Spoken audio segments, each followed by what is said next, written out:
2025년 5월 13일 화요일 새벽기도입니다.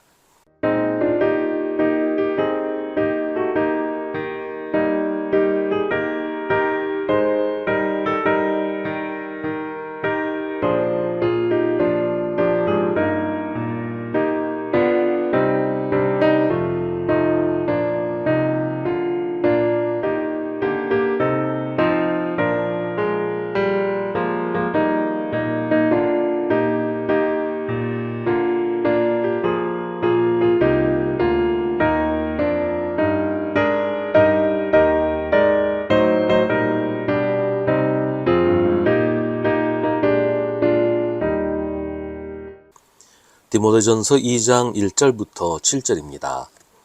그러므로 나는 무엇보다도 먼저 모든 사람을 위해서 하나님께 간구와 기도와 중보기도와 감사기도를 드리라고 그대에게 권합니다. 왕들과 높은 지위에 있는 모든 사람을 위해서도 기도하십시오. 그것은 우리가 경건하고 품위 있게 조용하고 평화로운 생활을 하기 위함입니다. 이것은 우리 구주 하나님께서 보시기에 좋은 일이며 기쁘게 받으실 만한 일입니다.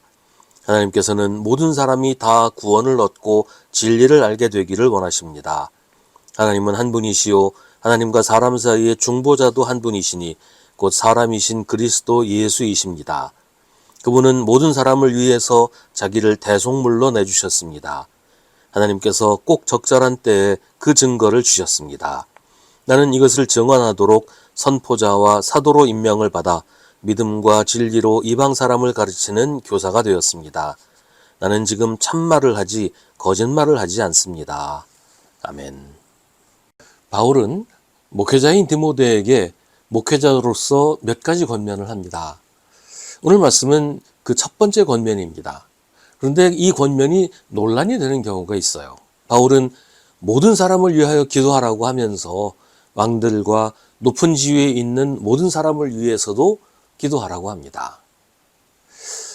요즘 같은 시대에 나라를 위해서, 나라의 지도자들을 위해서 기도하는 것이 문제될 게 뭐가 있냐, 이상할 거 없지 않냐라고 생각하겠지만, 이 시대는 로마가 세계를 지배하던 때예요. 에베소 역시 로마의 식민지였습니다. 로마의 군화가 세상을 짓밟아 복종시키는 때였던 거예요. 이때 왕들과 높은 지위에 있는 사람들이란 로마 황제를 비롯해서 로마가 임명한 총독, 또 로마로부터 권력을 위탁받아 다스리는 사람들을 말하는 것입니다. 우리 역사로 말하면 일제강점기 때 일본 천황과 조선 총독, 일본 관리들을 위해서 기도하라, 그런 얘기를 하는 건데, 이걸 읽는 사람들, 이 말을 듣는 사람들이 이걸 어떻게 받아들였을까요? 더구나 그 사람들을 위해서 기도해야 하는 이유가 우리가 경건하고 품위 있게 조용하고 평화로운 생활을 하기 위해서라고 설명을 해요. 지금 세상에서는 정말 잔인하고 가혹한 통치가 이루어지고 있어요. 근데 나만 경건하고 품위 있게, 나만 조용하고 평화로운 생활을 하면 된다. 그러니까 왕들과 높은 지위에 있는 사람들을 위해서 기도하라. 그 사람들이 우리 괴롭히지 못하게, 우리를 신앙생활 잘하지 못하게 그런 일을 하지 않도록 그들을 위해서 기도하라. 이렇게 얘기를 한다면 이 얘기를 듣는 사람들이 어떻게 생각하겠냐는 말이죠. 교회는 자기만 안전하고 자기만 편안하게 신앙생활하면 된다. 세상 사람들이야 죽건 굶건 상관없이 우리만 잘 먹고 잘 살면 된다. 그렇게 생각하는 집단이라고 세상 사람들이 생각하지 않겠냐는 말이에요. 그래서 이 말씀을 가지고 논란이 계속 있었어요. 어떤 경우에는 바울을 따라서는 안 되고 예수를 따라야 된다 라고 하면서 바울과 예수를 성경에서 분리시키려고 하는 이런 사람들도 있었습니다. 우리나라 군부 독재 시절에 지금도 있다고 하는데 국가조찬기도회라는 모임이 있었어요. 목사들이 모여서 대통령을 위해서 기도하는 그런 모임이었습니다. 정말로 나라를 위해서 기도하는 모임이었다면, 그래서 대통령 앞에서도 대통령이 잘못하면 잘못을 지적하고 회개하라고 촉구하고 그 앞에서 자유와 민주주의를 위해서 기도했더라면 얼마나 좋았을까요? 근데 실제로는 독재자를 찬양하고 정권 유지를 위해서 기도했고, 그것 때문에 우리나라 사람들이 기독교에 대한 신뢰를 잃어버리는 그런 결과를 가져온 그런 기도회였단 말이죠. 근데 지금 바울이 그런 얘기를 하는 것일까요? 물론 바울이 로마 제국이 망하라고 기도하라고 하지는 않았을 겁니다. 그렇다고 로마 황제가 만수무강하고 권력이 강고하게 해달라고 기도하라고 한 것도 아니에요. 바울은 4절에서 하나님께서는 모든 사람이 다 구원을 얻고 진리를 알게 되기를 원하십니다 라고 말합니다. 이 말은 로마 황제를 포함해서 총독과 고관들이 예수를 믿고 회개하고 바른 정치를 하게 해달라고 기도하라는 겁니다. 악한 자를 위해서 기도하라는 것이 악한 자가 계속 악한 일을 하고 악한 일을 해도 뭐 잡혀가지 않게 해달라고 기도하라는 게 아니잖아요. 악한 자를 위해서 기도하라는 것은 악한 자가 회개하고 그 죄를 떠나서 바른 길로 돌아오고 주님께 돌아오도록 기도하는 거예요.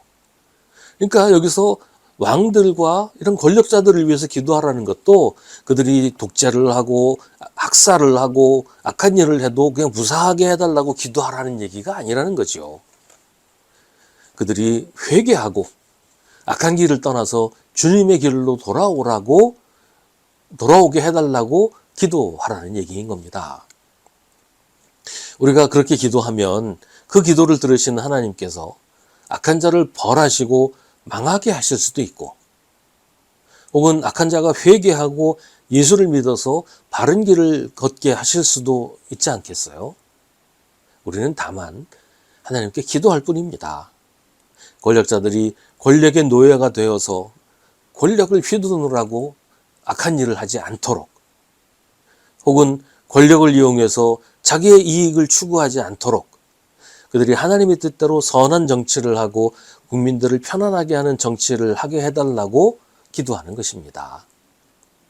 그러면서 바울은 이상적인 왕이신 예수 그리스도에 대해 이야기합니다. 모든 왕의 왕이신 그리스도 예수는 모든 사람을 위해서 자기를 대속물로 내주셨습니다. 우리가 왕들과 높은 지위에 있는 사람을 위해서 기도하는 것은 왕과 모든 권력자가 예수님처럼 백성을 위해서 자기를 희생하는 선한 지도자가 되게 해달라고 기도하는 겁니다. 세상은 어떻든 우리만 경건하고 품위 있게 조용하고 평화롭게 살면 된다, 이 얘기가 아니고 온 세상이 그렇게 되도록 왕과 권력자들을 위해서 기도하라는 것입니다. 지금 우리나라도 이런 기도가 절실합니다. 예수 믿는 사람이 기독교인이 대통령이 되어서 교회가 무슨 혜택을 받고 이런 기도, 교회만 안전하면 된다는 기도, 이건 정말로 이기적인 것입니다. 세상의 비판을 받아도 할 말이 없는 그런 기도인 것이죠. 세상이 평안해야 교회도 평안합니다. 세상이 살만해야 교회도 안전합니다. 우리나라가 선하고 좋은 지도자를 뽑아서 나라가 평안하고 안전하게 되고, 그래서 교회도 우리 신앙생활도 경건하고 품위 있게 조용하고 평화롭게 되도록 나라를 위해, 지도자를 위해 기도해야 할 때입니다.